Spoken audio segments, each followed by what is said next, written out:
Alright, सो 93.5 red FM सुन रहे हैं आप। मेरा नाम आरजे रफीक है एंड हो जाओ तैयार क्योंकि नवीद काजी साहब इन द हाउस।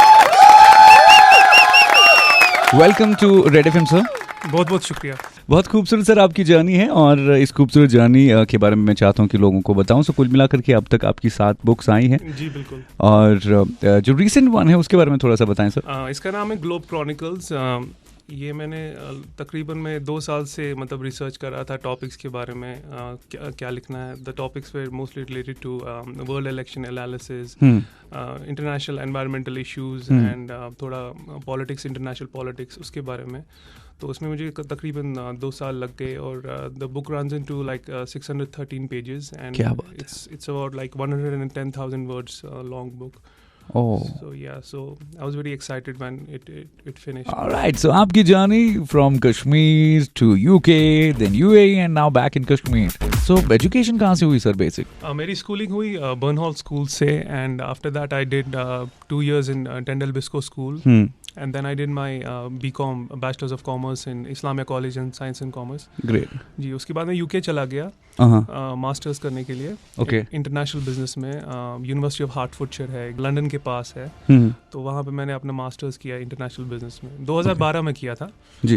तो उसके बाद मैं, क्योंकि वहाँ के इमिग्रेशन लॉज चेंज हो गए, क्योंकि वो वहाँ यूके में स्टूडेंट्स को 2 साल और देते थे, बैठने देते थे, मगर मेरे टाइम पे वो लॉ खत्म हो गया है। तो I had to go to Dubai and I worked in an Islamic bank in Dubai. Oh nice. Yeah and then after that I worked for a construction company in Abu Dhabi. जी। तो उसके बाद I finally decided that I wanted to be a full-time writer. So I had to come back to Kashmir and I started writing for like 6 years.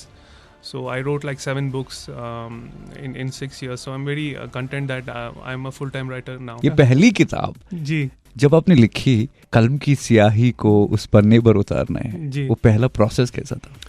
बहुत hard work करना पड़ा। Like for 3.5 years I was in solitude and I was reading and जैसे एक film की script होती है, मुझे लगा कि क्योंकि मैंने क्रिएटिव राइटिंग तो मास्टर्स उसमें नहीं किया है या इंग्लिश लिटरेचर मैंने नहीं किया, मैं तो एक बिजनेस स्टूडेंट हूँ। तो मुझे टेक्निकलिटीज़ ऑफ राइटिंग सीखनी पड़ी, क्योंकि यहाँ पे क्रिएटिव राइटिंग शॉप्स भी नहीं है कश्मीर में, वर्कशॉप्स भी नहीं होते हैं जैसे बाहर होते हैं लंदन में या अमेरिका में। तो वहाँ काफ़ी क्रिएटिव राइटिंग का जो वर्कशॉप्स होते रहते हैं, मतलब हर महीने होते रहते हैं। यहाँ पे तो ऐसा अभी कल्चर नहीं है। अगर वो डेवलप होगा तो अच्छी बात है, बट ये चीज़ें मुझे खुद सीखनी पड़ी। तो उसके लिए रीडिंग काफ़ी करना पड़ा मुझे, और राइटिंग की टेक्निकलिटीज़ क्या होती है, मतलब फैक्ट्स को फिक्शन से मतलब डिफ्रेंशिएट करना, अपनी इमेजिनेशन यूज़ करना। तो ये चीज़ें बहुत इंपॉर्टेंट रहती हैं नावल लिखने के लिए। मेरी जो पहली नावल थी, डेब्यू नावल, उसका नाम था ट्रेडर ऑफ वॉर स्टोरीज। वो 2018 में मैंने रिलीज़ की थी। तो it's about a international war correspondent. तो वो एक्चुअली वो 8-9 कॉन्फ्लिक्ट जोन्स में वो रिपोर्टिंग करता है, तो वो उसी की एक्सपीरियंस है। He is basically a British Italian journalist based in London. तो वो उसका जो अपना जो वर्क लोकेशन है वो बैरूत में है। तो वो बैरूत से नेबरिंग कॉन्फ्लिक्ट जोन्स जो भी हैं, मतलब मिडल ईस्ट में, तो वो उसके बाद उस पर रिपोर्टिंग करता है। तो उसकी लाइफ में क्या क्या स्ट्रगल्स आती हैं, फैमिली स्ट्रगल्स क्या होती हैं, प्रोफेशनल वर्क लाइफ में स्ट्रगल क्या आती है, और वो जो वर्क एंग्जाइटी की वजह से उसको एक डिप्रेशन हो जाता है, क्योंकि जो war is not a good thing, it's a bad thing. तो उसकी वजह से उसको क्या एंग्जाइटीज़ आती हैं। तो मैंने उसकी एक फिक्शनल एक लाइफ जर्नी है उस कैरेक्टर की। सो ये पहली आपकी नॉवल रही, और उसके बाद तो बहुत सारी चीज़ें आपने लिखी हैं, और अभी मार्केट में रिसेंटली एक और बुक आई है जी, ग्लोब क्रॉनिकल्स, जो मैंने पहले जी उसके बारे में कहा था जी। तो 2019 में actually due to internet restrictions and जो बाकी प्रॉब्लम्स हुई थी, मैं 3 किताबों का नहीं कर पाया, बुक लॉन्च नहीं कर पाया। एक नॉवल मैंने कश्मीर पे भी लिखी हुई है, एक आम लड़के की कहानी है।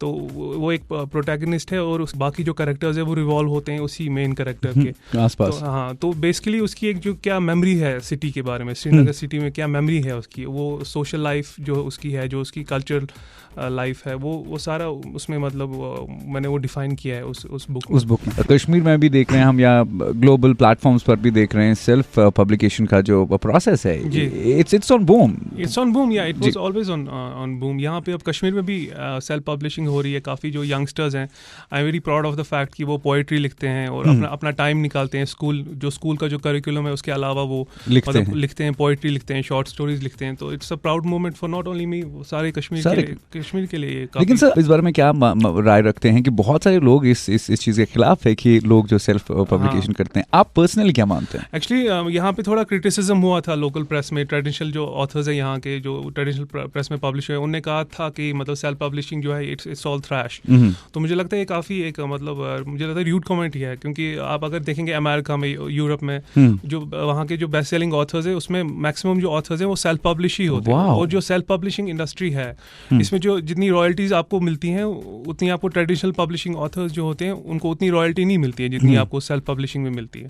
और ऐसी काफ़ी सारी बुक्स जो हैं जो बेस्ट सेलिंग नॉवेल्स हैं वो पहले सेल्फ पब्लिश हुई हैं और वो फिर बाद में ट्रेडिशनल इंडस्ट्री ने वो ले ली है। तो मुझे नहीं लगता है कि आप अगर सेल्फ पब्लिशिंग करते हैं तो आप अपने ईगो को मसाज कर रहे हैं, क्योंकि टेक्निकलिटीज और राइटिंग अगर किसी ने सीख ली तो अगर वो सेल्फ पब्लिशिंग कर रहा है तो मुझे नहीं लगता उसमें कोई भी गलत बात उसमें नहीं है। हमारे यहाँ पर अभी देखने को मिली दूसरी बहुत सारी क्लास 10 से लेकर के 12 तक के बच्चे, इनमें राइटिंग का वो शौक पैदा हुआ है, बहुत हुआ है, वो लिखते हैं। और उनके बारे में क्या कहना चाहेंगे आप? उनके इस शौक के बारे में क्या कहना चाहेंगे?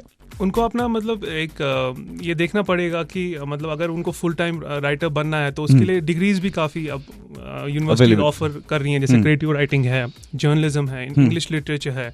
तो अगर उनका एप्टीट्यूड अगर राइटिंग की तरफ ही है तो मुझे लगता है उनको अगर वो डिग्रीज ही ये परस्यू करेंगे तो उनके लिए वो अच्छी बात रहेगी, क्योंकि बाद में अगर उनको कोई नॉवल लिखनी है या नॉन फिक्शन लिखनी है तो उनको ऑलरेडी टेक्निकलिटीज पता होंगी राइटिंग की, तो उनको कुछ नया सीखना नहीं पड़ेगा। जैसे क्रिएटिव राइटिंग क्लासेस मुझे नहीं लगता है तब जरूरत होगी, क्योंकि उन्होंने ऑलरेडी वो पढ़ा होगा, राइट। तो मुझे लगता है कि अगर वो एक यूनिवर्सिटी डिग्री कर लेंगे, अगर उनको राइटिंग फुल टाइम लेना है, अगर पार्ट टाइम लेना है तो वो और कोई डिग्री भी फिर परस्यू कर सकते हैं, इंजीनियरिंग हो, आर्किटेक्चर हो या MBBS हो, तो वो भी कर सकते हैं। But if they want to be a full time writer तो I think university degree 12th के बाद ही अगर उनको ये डिसीजन लेना पड़ेगा, मुझे लगता है। बहुत बहुत शुक्रिया आप यहाँ पर आए। Most welcome, thank you so much.